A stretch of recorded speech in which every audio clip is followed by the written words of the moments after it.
ಯಾರೇನಲ್ಲಿ ನೀನು ನಾನು ಕಟ್ ಮಾಡಿಕೊಟ್ಟಿದ್ದೆ ತಾನೇ, ಅಲ್ಲಿ ಏನಾದರೂ ಗಲೀಜಾಗಬೇಕು, ನೀನು ಹಬ್ಬ ಮಾಡ್ತೀನಿ. ಅಲ್ಲೇನಾದರೂ ಗಲೀಜು ಮಾಡಿದ್ರೆ ನೀನು ಏನು ಮಾಡ್ತೀನಿ ಹೇಳು, ಹಬ್ಬ ಮಾಡ್ತೀನಿ. ಏನೋ ನಾನು ಕಟ್ ಮಾಡಿಕೊಟ್ಟಿದ್ನಲ್ಲ ಅದೇ ನಿನಗೆ, ಅಲ್ಲಿ ಸ್ವಲ್ಪ ಗಲೀಜಾದ್ರೂ ನಾನು ಹಬ್ಬ ಮಾಡ್ತೀನಿ ಅಷ್ಟೇ.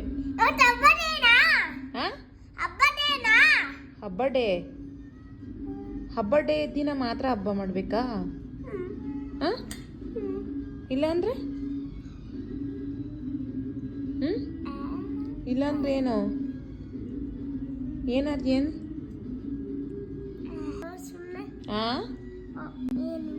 ಏನಿಲ್ಲ. ಎಲ್ಲಿಗೆ ಹೋಗ್ಲಿ?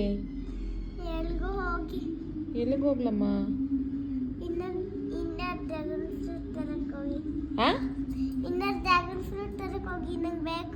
ನಿಂಗೆ ಬೇಕಾ? ಮತ್ತೆ ನೀನು ನಾನು ಹೇಳಿದ ಮತ್ತೆ ಕೇಳಲ್ವಲ್ಲ? ಹ್ಞೂ ತರ್ತೀನಿ ಇರು. ಯಾವಾಗ ತರಿಸ್ತೀರಾ?